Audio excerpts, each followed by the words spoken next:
Hello tout le monde et bienvenue sur ma chaîne. Aujourd'hui on va créer ensemble cette navbar responsive. On va utiliser du HTML, CSS et un petit peu de JavaScript pour rendre le menu dynamique. Pas besoin du tout d'être un expert. Ce tuto c'est pour tout le monde et tous les niveaux. Et à la fin de ce tuto, vous pourrez réutiliser cette navbar dans tous vos projets. Si vous aimez cette vidéo, n'hésitez pas à mettre un petit j'aime, ça m'encourage à faire toujours plus de tutos. Allez, sur ce on y va. Alors du coup pour commencer, on va créer un dossier à l'aide du terminal. Donc on va se mettre sur le bureau. Voilà, on va faire, on y met sur le bureau, on va faire mkdir, on va l'appeler responsive navbar project. Ok, on va faire cd responsive navbar project. On va l'ouvrir avec VS Code. Donc voilà, maintenant on a VS Code qui est ouvert.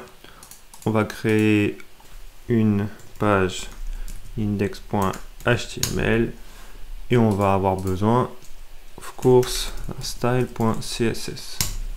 Pour l'index.html, on utilise le template classique. On va juste changer le titre. On va l'appeler, je vais zoomer un peu, peut-être que ce sera un petit peu mieux. Voilà. On va l'appeler ma superbe navbar. Voilà. Déjà, on va voir si tout fonctionne. Ok, donc H1 hello. Ok. Et on fait go live. Vous pouvez démarrer un serveur local, c'est pareil. Moi j'ai juste un plugin, je crois que ça s'appelle go live de VS Code si vous l'utilisez. Une page comme celle-ci. Voilà. Donc on a bien hello et ça fonctionne bien. Alors ce qu'on va faire, c'est qu'on a un fichier style.css, mais il est absolument pas lié à notre index. Donc du coup ce qu'on va faire, c'est qu'on va le lier. On a normalement les templates et en plus ça porte le même nom, donc c'est parfait. Et ce qu'on va faire un reset du style. On va reset toutes les marges. On va reset les paddings. Pour les box sizing, on va mettre border box. Et on va se mettre un font family. Qu'est-ce qu'on va se mettre? Arial. On ira chercher un style un peu plus sympa ensemble sur Google Fonts après. Et je vous montrerai du coup comment est-ce qu'on fait pour le lier hyper facilement à votre page HTML. Mais pour le moment, on va commencer avec ça. Et du coup, je vous montre, le style a un petit peu changé et vous voyez qu'on n'a pas les marges de tout à l'heure, donc c'est vraiment le reset fonctionne. Donc du coup, on va pouvoir supprimer ça. On va commencer à mettre les premiers éléments. Donc on va créer une balise header. À l'intérieur, on va avoir une classe, une division logo et ce sera un petit lien.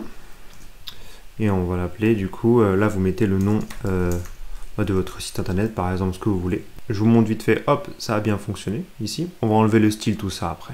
Mais voilà. Et là, on va mettre tous les éléments. D'accord. Par contre, c'est pas très beau. On va mettre les choses un petit peu. Voilà. C'est quand même plus joli comme ça. Et donc là, maintenant, on va se rajouter tous les liens avec, par exemple, home, contact, à propos, etc. Ok. Donc du coup, c'est une petite liste. On va lui mettre une classe, on va l'appeler links. Okay. Et là, on va rajouter ensemble tous les petits liens.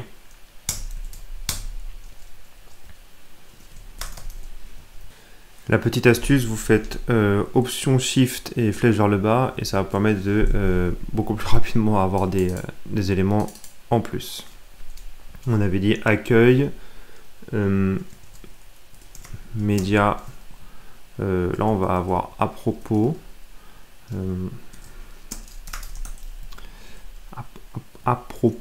voilà, et contact. Et évidemment, vous changez ceci. Là, vous allez mettre about et contact. Je vous conseille de garder tout ce qui est relatif vraiment au code en anglais. On va maintenant rajouter une division qui va contenir nos deux boutons, donc l'espace pro et se connecter, qu'on va appeler buttons, et ça va être tout simplement deux liens. Pour l'instant, on va faire assez simple. Ça va être espace pro. Ça va être le premier bouton, et le deuxième, ça va être se connecter. Donc là, maintenant qu'on a ça, on va rajouter ensuite notre petit burger menu. Pour ça, il faut qu'on utilise un CDN. Je vais vous montrer le lien. Donc nous, on va utiliser Font Awesome. Je vous montre, donc du coup, c'est ceci. Vous allez sur la librairie Font Awesome et on va prendre le premier, donc qui est le min CSS, clac, et ça vous le mettez dans la page HTML. Hop, direct comme ça. Ensuite, pour ce qui est du coup de l'icône en question, on va directement sur Font awesome, vous mettez slash icon, vous arrivez dessus, et on va chercher quelque chose qui ressemble à, si on met menu, je crois que c'était bars, mais je vais voir si on met d'abord menu. Voilà, donc si vous tapez menu, vous avez bars, vous choisissez celui que vous voulez. Hein. Moi je vais prendre le premier, c'est classique, et là vous avez tout simplement là, si vous cliquez dessus, vous avez ça copie automatiquement. Hop, on met ça à côté, et là par exemple, on va pouvoir mettre une classe qu'on va appeler burger menu. On va l'appeler button. Ok. Et ça, tout simplement, en fait, vous copiez-coller ça. Et logiquement, si tout se passe bien, voilà, regardez. Je vous conseille de toujours mettre les éléments principaux d'abord, et ensuite on s'attaque un petit peu au style. Ok. Donc là, on a bien notre logo, les liens, nos deux boutons qu'on va styliser, et ce petit icône qui sera un bouton qu'on va afficher ou non en fonction un petit peu de la taille de l'écran. Hop. Alors maintenant ce qu'on va faire c'est qu'on va tout simplement, en fait vous voyez, donc ça c'est notre application, on va aller styliser un petit peu donc du coup le fond d'écran, d'accord. Ce qu'on va faire c'est qu'on va aller chercher une photo, moi j'ai trouvé la photo sur Pexel, donc c'est une librairie gratuite, et je vais vous montrer. Donc vous tapez Pexel, vous allez arriver là-dessus, et là vous pouvez taper par exemple nature, hop, et vous allez avoir énormément de photos, d'accord. La plupart sont libres de droit, vous regardez celles qui sont dans le format un petit peu, voilà, propre à l'arrière-plan d'une application. Et là par exemple si celle-ci vous intéresse, vous faites CTRL et vous faites copier l'adresse de l'image, d'accord. Et si vous essayez ici, vous allez faire ça et hop, vous avez l'adresse de l'image. Ok, donc hop, maintenant que vous avez trouvé votre photo, vous mettez sur le côté. Donc comme je disais, on va s'occuper maintenant du body. Donc hop, directement, déjà on va mettre la taille, donc c'est 100 VH. Pour le background image, vous faites ça, vous faites URL, et c'est là où vous mettez votre fameuse adresse, d'accord. Donc moi, mon image, je vous la montre, hein. Hop, c'est celle-ci, d'accord, et l'adresse de l'image, c'est celle-ci. Donc je copie, je colle, ok, vous faites comme ça. Après vous devez faire background size, vous mettez cover, okay. Après vous mettez background position, vous mettez center, ok. Allons voir ce que ça donne. Hop, ben voilà, vous avez votre photo, et normalement si vous resizez, d'accord, background size cover et background position center, c'est qu'en fait votre photo va s'adapter automatiquement un petit peu, si vous voulez. Vous avez vu en haut, on voit un petit peu la lune, elle va s'en aller, mais c'est parce qu'en fait comme ça, elle garde de l'image centrée et comme une couverture, d'accord. Donc là, vous avez vu maintenant qu'on a notre photo, on voit vraiment pas grand chose, on va s'attaquer vraiment au style propre à la navbar et aux éléments qui sont à l'intérieur. Donc pour ceci, on reste ici, on va regarder un petit peu ce que l'on a. On a des links, on a des LI, on a des éléments ici, d'accord.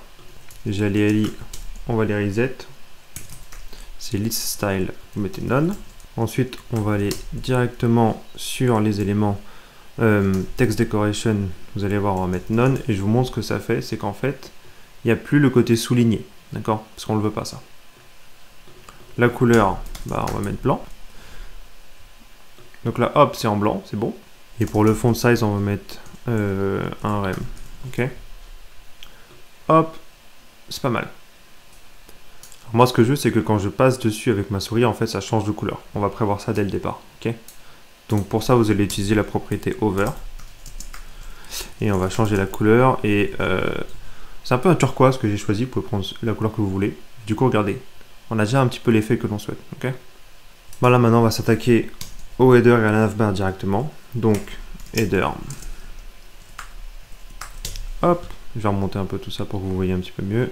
On va faire position relative, on va mettre du padding évidemment. Donc le padding, hein, comme j'avais expliqué dans une autre vidéo en CSS, c'est normalement vous pouvez mettre les 4. Donc par exemple si je mets ceci, hop, ça va faire top, ça va faire en haut à droite, en bas à gauche. Ok, dans cet ordre là. Si jamais vous en mettez que 2 comme ça vous permet de faire, ça c'est haut et bas, et ça c'est droite et gauche. Ok, on va mettre un background color. Moi j'ai mis ça, donc c'est du noir avec un petit peu, si vous voulez, je vais cliquer dessus, c'est du noir, mais en fait ici vous ajustez l'opacité. Je vais vous montrer ce que ça donne. Donc regardez, hop, c'est ça l'opacité dont je parle. D'accord, on voit quand même la photo à travers, mais ça met quand même beaucoup plus en valeur la navbar. Okay. Tout ceci va partir quand on sera sur la vue mobile évidemment, mais la vue desktop c'est sympa d'avoir une séparation, je trouve, quand on voit pas très clairement les éléments. Là maintenant on va s'attaquer aux éléments de la navbar, donc je crois que c'est navbar la classe. C'est ça en fait, il faut absolument encadrer tout ça, dans une navbar, j'ai oublié de le faire, donc on va le faire ici. Donc là, On va l'appeler navbar en fait. Hop, vous prenez cette div là et vous encadrez tout. Ok, paf, comme ça. Là, vous prenez ça, sûrement automatique de votre côté. Hop, et là, on peut agir sur la navbar. Donc la taille, 100%. On va quand même mettre une max width. Donc ça, c'est assez classique, 1200 pixels. La taille, on va lui mettre 60 pixels. Pour les marges, on va mettre 0 en haut et en bas. Et sur les côtés, on va mettre auto. Et évidemment, on va utiliser les flexbox. Donc, display flex. On va pas mettre flex direction parce qu'en fait, comme on veut que ce soit en row en fait de base, par défaut c'est row. Par contre, on va demander à ce que ce soit les éléments verticalement alignés. Ensuite, justify content, on va mettre space between. Voilà, paf. Et du coup, on a quelque chose qui ressemble un peu à ça. Ok. Si on regarde, vous voyez bien qu'ici on a un petit souci en termes de, voilà, c'est en colonne, on va mettre ça en ligne, et ici on va changer un petit peu forcément la typo de notre logo.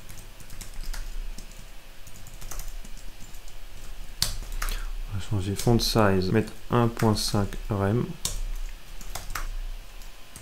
Du coup, c'est un petit peu mieux quand même. Maintenant, on va s'attaquer à notre problème de colonne.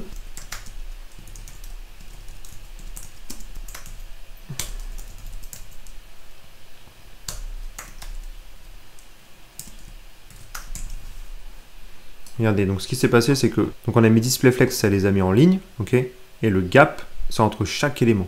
D'accord. Et là, on met 2 rem. Donc là, si on regarde un petit peu, on voit tout sauf le fameux burger menu. Donc là, on va juste changer la couleur, un peu la taille. Mais ça, de toute façon, en fait, de base, sur cet écran-là, en fait, sur cette taille d'écran, normalement, on ne le montrera pas. D'accord. C'est vraiment quand on va resize un peu l'écran comme ça, on va demander à cacher tout ça et à voir le burger menu. Mais on va essayer quand même de changer la couleur là, tout de suite là. Donc, comme d'habitude, navbar.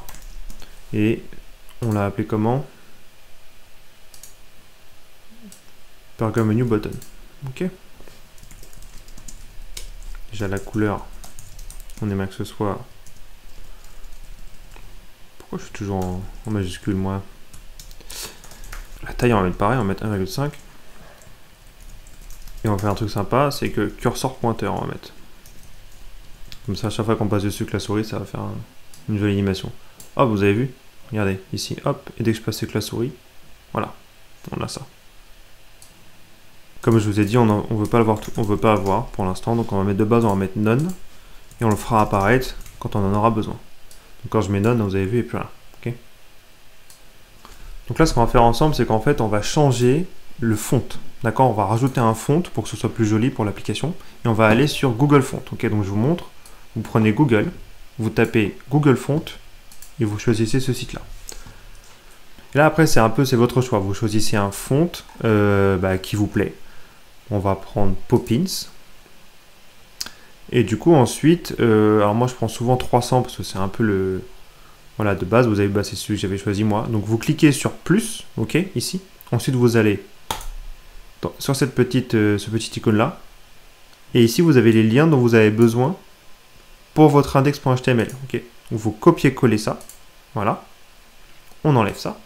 Et vous allez juste au-dessus de style.css. Et vous faites copier-coller. Okay. Pour l'utiliser, il vous montre également. Donc je vous remets la page. Pour l'utiliser, si vous scrollez un peu plus bas, il vous met ça. Voilà. Donc là, j'en ai plusieurs parce que moi, j'avais joué un peu avec un peu plus d'options. Et là, vous prenez ceci. Hop. Copier-coller. Vous allez dans votre style.css. Vous remontez tout en haut. Et là, vous mettez ça. Tac. Poppins. Et là, vous regardez le résultat. C'est beaucoup plus joli qu'avant. Ok. Là, ce qu'on va faire maintenant, c'est qu'on va utiliser un peu nos boutons. On va un peu se repérer. Donc, on a une classe button. On va mettre une classe un petit peu quand même pour chaque bouton. Ok. Chaque bouton va s'appeler action button parce que c'est les boutons qui appellent une action. Ça, c'est le premier. On va l'appeler. On va rajouter une classe qui s'appelle pro. On va quand même lui donner celle-ci. Voilà, comme ça, ils auront les mêmes effets de base. On n'aura pas à dupliquer trop les classes. Ok. Donc, on a une classe button qui contient 2 boutons. Et on va directement jouer déjà sur la classe button. Oula, classe non, buttons. Hop, vous mettez display flex.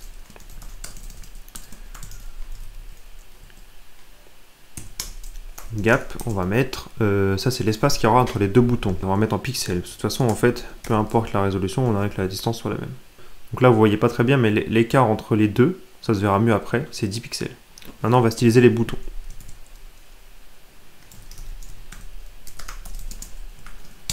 On va se mettre un petit background color. Hop, on va changer la couleur du texte. Vous pouvez directement faire sur une ligne, hein. One pink solid, et vous mettez la couleur. Moi je vais reprendre ça. Et vous verrez pourquoi est-ce qu'on fait ça après. Ok. On va mettre un peu de padding. On va mettre 0.5, rem, 1 rem. On va arrondir les angles, donc border radius. On va mettre 5 pixels. Outline, vous mettez none. Font size, donc à l'intérieur, on va mettre 0.9 rem. Soit un petit peu plus visible. On va mettre ça en gras. Font weight, bold. Et comme dame, cursor pointeur. Je pense que de base, ça le fait en fait. Regardez un petit peu ce qu'on a là. C'est quand même bien plus joli qu'avant. On ne sait pas du tout l'effet qu'on veut à la fin. Mais on a déjà une base pour bien commencer à styliser les boutons. Là, c'est quand même déjà, ça ressemble déjà plus à une navbar déjà. Ce qui se passe quand on passe par-dessus, c'est pas ce qu'on veut. On va le changer.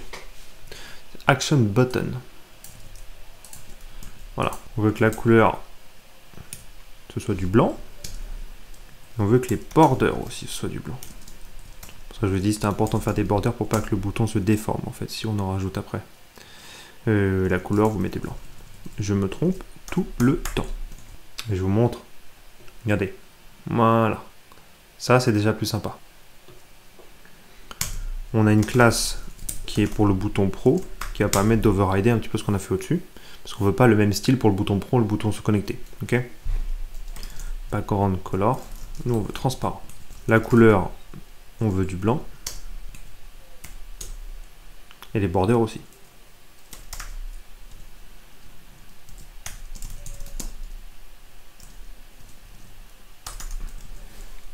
Regardez un petit peu ce que ça donne. Ben voilà.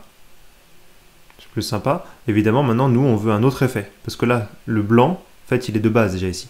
L'effet over, en fait. Donc là, on va changer, on veut remplir le bouton un petit peu. Donc, comme d'hab, Pro, cette fois-ci, vous lui mettez un over. Et là, en fait, vous inversez les couleurs. Donc, background color, vous allez mettre blanc. Et la couleur du texte, on va lui mettre la couleur foncée qui est sympathique. Allez, on va regarder. Hop. Regardez. Voilà. Ça, c'est cool, ça. Donc là, si on jette un œil maintenant à notre navbar, bah, elle est pas mal. Le seul problème qu'on a, c'est que ça ressemble pas à grand-chose quand on réduit la fenêtre. Voilà. C'est là où on va un petit peu s'amuser avec le responsive. Donc maintenant, on va s'attaquer au responsive. Donc pour ça, on va utiliser les media query. On va se faire un petit peu comme des chapitres. Notre fichier va commencer à ressembler à quelque chose d'un petit peu trop compliqué. Hop. Responsive. Et tac. Donc pour ça, on fait @media. Hop. Entre parenthèses, on met le screen. Donc max width 990, on va mettre. Hop là.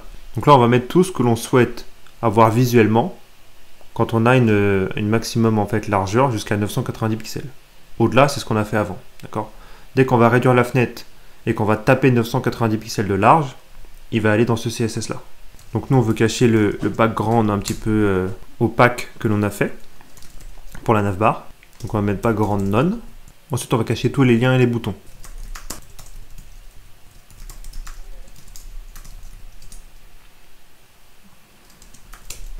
Pareil, display none. Donc là, je vais vous montrer en direct. Du coup, je peux la mettre là. Hop. Voilà, donc là, on voit bien qu'on n'a plus les éléments qu'il y avait avant. Par contre, on aimerait bien voir le fameux burger menu qui a aussi disparu là. Il a disparu parce qu'en fait, de base, vous vous rappelez, on a mis display none. Hein. Là, on va mettre display block. Ça va le faire réapparaître. Je crois que c'est burger menu. Ah, c'est bien, me le met direct. Display block. Boum. Regardez. Hop, il est là. Voilà. Donc là, ce qu'on va vouloir faire maintenant, c'est que quand on clique en fait là-dessus, on va avoir un menu qui va s'ouvrir. Okay, parce que là, pour l'instant, ça fait strictement rien. D'accord. Et là, on va designer ce menu. Okay. Donc, on retourne dans notre HTML. On va se mettre... Je vais l'ouvrir un petit peu pour qu'on voit un petit peu mieux. On va se mettre juste après, du coup, notre div ici. Qui est notre navbar, en fait. D'ailleurs, qui n'est pas très... hop, peut-être un peu plus joli comme ça.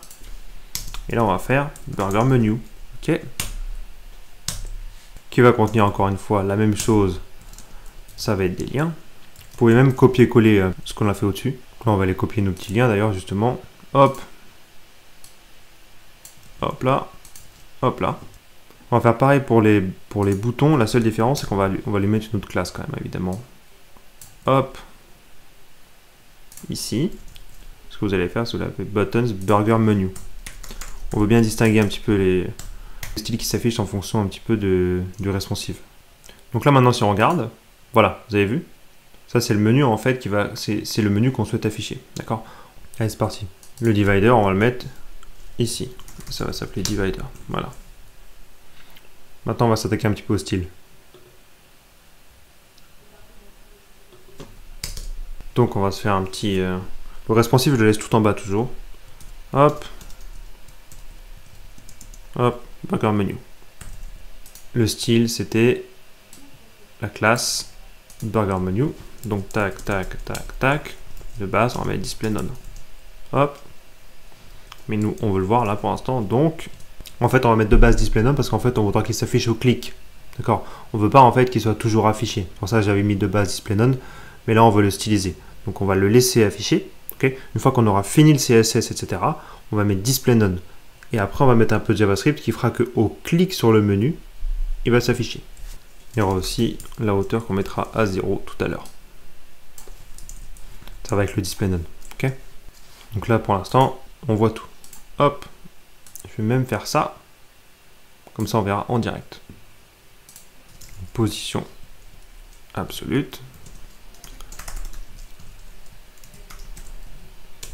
On va le bloquer à 60 pixels du haut. La hauteur de la navbar. On va bloquer sa largeur aussi. 200 pixels. Hop, vous avez vu, j'ai sauvegardé. Donc ça l'a mis à droite. Donc ça l'a mis à 2 rem de la droite. D'accord. En haut là, ça l'a mis à 60 pixels. On voit pas, mais c'est comme si c'était la navbar qui était là. Ok. Bon, là, il y a clairement des petits soucis à régler ici. Donc là, on va régler ce petit souci tout de suite pour que ce soit plus sympa pour le style après. Je sais plus comment j'ai appelé la classe, c'est celle-ci. On va mettre un display flex colonne.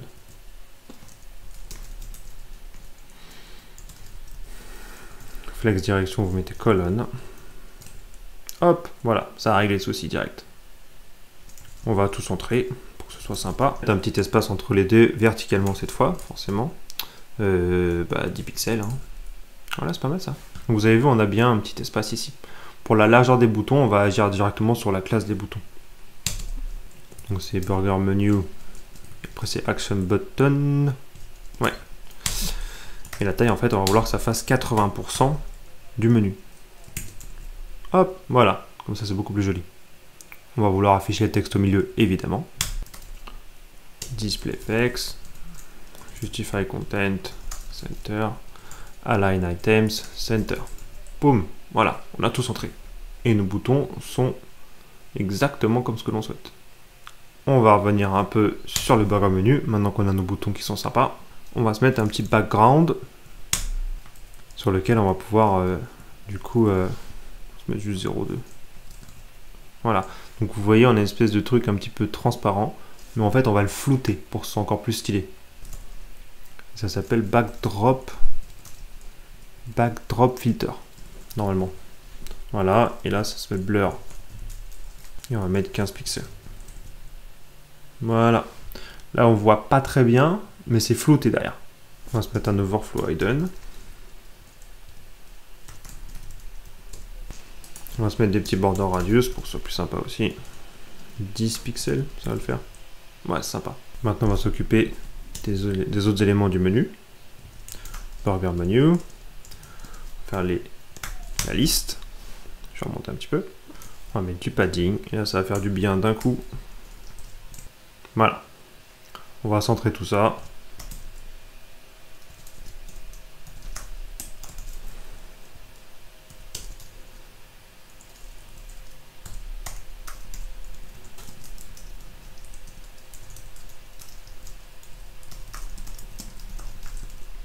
Et voilà. On va se rajouter un petit peu de hauteur pour que le menu soit plus agréable quand il va se déplier. On va juste essayer de voir ensemble quelle hauteur il faudra lui mettre pour après. Si on lui met 250 pixels, c'est pas suffisant. Si on lui met 280 pixels, c'est pas suffisant. Si on lui met 300 pixels, c'est pas mal. Le seul problème qu'on a, c'est qu'on a oublié le divider de le styliser. Allons-y. Pour styliser un divider, vous devez lui mettre forcément une hauteur. On va lui mettre 1 pixel. Vous devez lui mettre un background. Color, on va mettre du blanc. Ok. Vous devez lui donner forcément une largeur. On va mettre 80%. Voilà, on ne le voit pas très bien, mais il est là. On va lui mettre forcément, on va le centrer et on va lui mettre, donc pour centrer en fait, vous pouvez mettre margin left. On va lui mettre auto et margin right. On peut passer par le parent avec les display flex, etc., mais si jamais vous voulez vraiment, il y a plein de solutions. Donc là, vous allez voir que ça va marcher aussi. J'ai mis left déjà, ouais, donc right. Margin bottom. On va mettre one rem, ça devrait être à peu près ce qu'il y a. Ah, voilà, c'est pas mal ça. Ah, voilà, on a quelque chose de pas mal du tout là, je trouve. Peut-être rajouter un petit peu de hauteur. Non? 310? Ah, c'est mieux ça, hein? Ouais, c'est plus sympa ça. Ok. Donc là, vous allez voir que si jamais j'ouvre en grand, il apparaît toujours. Ok. Donc c'est pour ça que je disais que là, ça. Donc ça, je vais l'enlever. Hop. Ça, je vais le mettre. Donc là, on le voit plus. D'accord. Mais là, on le voit plus effectivement aussi là, comme ça. Vous avez vu, là, on voit rien. D'accord. Donc. Et pour le voir, du coup, il faut faire ça ici. Navbar. Navbar. Burger menu. Et on fait display block.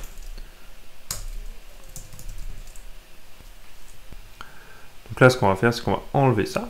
On n'a pas besoin pour l'instant. Tac. Pourquoi est-ce que je ne le vois pas, là, le burger menu? J'ai fait une erreur. Je sais pourquoi je ne le vois pas, là. Parce qu'en fait, j'ai mis ça. Navbar. Mais en fait, il fait pas partie de ma navbar. Ah là là là là là là là. Et bien voilà. Donc là, il est là. En fait, ce qui se passe là, c'est qu'en fait, là, hop, je vais vous montrer. Hop, il se voit plus. Et là, il apparaît. Ok. Le truc, c'est que déjà, j'aime pas l'effet que ça fait. Et moi, je veux qu'il apparaisse seulement au clic. Avec un petit effet. Ok. Donc là, en fait, on va aller mettre une hauteur à 0.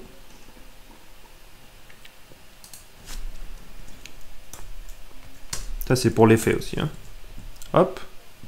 Ça change rien de toute façon à notre menu, à notre navbar. Et en fait, au clic, on va lui mettre une certaine hauteur.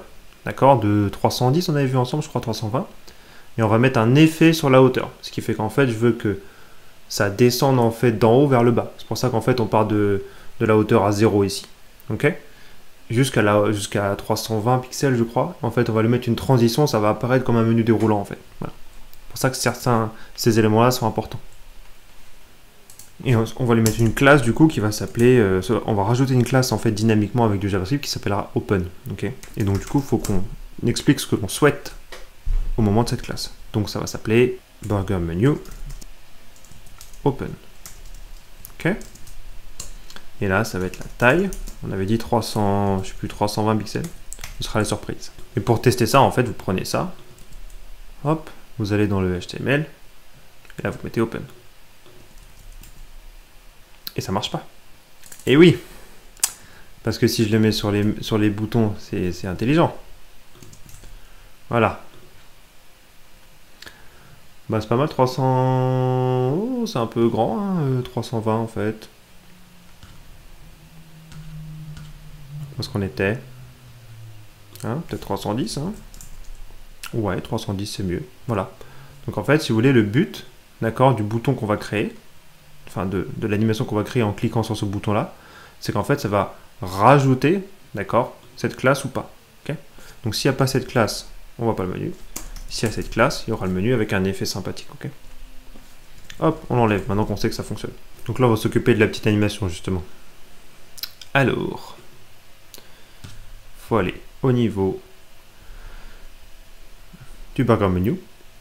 Voilà, ici. Et on va rajouter donc une transition. Donc il y aura donc une transition ici, et on va jouer, comme j'ai dit, sur la height. C'est là où vous m'aidez. 0.2 secondes. Ça s'appelle cubique, voilà. Voilà, cubique Bézier, voilà. On va la tester tout de suite. On retourne sur le HTML. Et là, on met open. Non, pas là. Là. Ça l'a fait, non? Un petit peu plus sympa, quoi. On va l'enlever maintenant. Et là, maintenant, on va écrire notre script. Script qu'on va écrire, évidemment, ici. Script. Voilà. Donc là, dans ces balais scripts, vous pouvez mettre du JavaScript. Donc, constante, on va l'appeler burger menu. C'est sur ça qu'on veut cliquer. Donc, il faut qu'on aille chercher l'élément. Burger menu button. Donc, avec le DOM, document.querySelector. Comment il s'appelle? Il s'appelle burger menu button. Voilà. Hop, c'est une classe. Attention. On veut aussi l'icône qu'on va changer quand on va cliquer dessus. Ça va être sympa, ça aussi. Burger menu button icon. Voilà. Donc là, mettez document.querySelector. Pareil, sauf qu'en fait, c'est ça. Oh, quoi qu'on peut faire autrement. Ça. Et on veut tout simplement le burger menu. Burger. Donc là, mettez un document.querySelector. Et je crois que ça s'appelle juste burger menu, c'est ça. Voilà. Qu'on va afficher ou pas. Tout simplement. Qu'est-ce que j'ai fait? Je ne veux pas mettre le point. Si, c'est bon. Voilà. Donc là, on va ajouter un petit on-click à ça. Hop. Donc ça va être une fonction. Hop. On veut ajouter la fameuse classe open. Ok. Point toggle. Non, toggle. Et on va lui ajouter open. Donc en fait, ça va toggler en fait. À chaque fois qu'on clique dessus, ça va la mettre, l'enlever, la mettre, l'enlever, la mettre, l'enlever. En fonction de ça, en fait, on va avoir des animations qui sont différentes. Constante is open. Là, on veut savoir si burger menu class list. Est-ce que ça contient open? Donc ça va renvoyer. Ça, en fait, ça va chercher est-ce que ça contient bien open dans la classe de burger menu. Ok. Et ça renvoie un booléen. Ça renvoie true ou false. Ok. Burger menu. L'icône, on va le changer. Notre class list. Donc, est-ce que c'est open? Dans ces cas-là, on veut un icône. Et si c'est pas open, on veut un autre icône. Donc si jamais le burger menu il est ouvert, on veut une croix. Comme ça, quand on clique dessus, ça le ferme. Donc c'est ça l'effet qu'on veut faire. Okay. Donc si ça c'est à vrai, c'est-à-dire que le menu est ouvert, on veut une croix. Si ça c'est à faux, c'est qu'en fait il n'y a pas de menu, on veut les trois traits. Donc si c'est ouvert, on veut la croix. Dans les icônes en fait sur fond en somme, en fait c'est ça, la X marque. Okay. Et en fait ce qu'on fait, c'est on met 2 points et on met ce qu'on a déjà nous. Logiquement, c'est la barre. Voilà. En solide toujours. Ok. Paf. Ok. Donc là maintenant, là c'est le moment de vérité où en fait, bah, voilà, on transpire un peu quoi. Allez. Oh là là. Ben voilà. C'est quand même plutôt cool. Hein. Donc là, ce qu'on va faire, c'est qu'on va rajouter un media query parce que regardez, si j'augmente un peu, là ça, enfin je veux dire là ça va, mais quand c'est en version un peu mobile comme ça. On aimerait que ça ce soit un peu plus large. C'est pas... Voilà. Là, c'est pas mal. Ok. C'est parti. Style. On se reprend notre media query qui est ici. On va juste changer la taille, en fait, ici. Et du coup, en fait, ce qu'on veut... Ça, on supprime. Là, on va mettre 576. Et nous, ce qu'on veut, c'est que le burger menu, en fait, il soit un tout petit peu plus... On va l'ouvrir quand même. Un tout petit peu plus large. Donc, hop. On va mettre left. Pour pas qu'il tape non plus. On veut la même... Si vous voulez, on avait mis qu'à droite, il y avait 2 rem de distance. On veut la même à gauche. Parce que vous allez voir, on va l'envoyer sur la gauche. Parce qu'on va mettre la largeur. On va mettre unset. Paf. Voilà. Pour ça, les 2 rem, en fait, ils sont ici. Parce qu'en fait, à droite, on l'avait déjà mis de base. Ben voilà, c'est quand même cool. Donc ça, hop. Et vous avez vu, c'est qu'en fait... Là, c'est sur la vue mobile. Hop, on a un peu vue iPad, etc. Et paf, on a notre navbar qui se met automatiquement à jour. Et voilà, j'espère que ce tuto vous a plu. Si vous souhaitez d'autres vidéos dans ce genre, n'hésitez pas à le mettre en commentaire. En attendant, on se revoit la prochaine fois pour une nouvelle vidéo.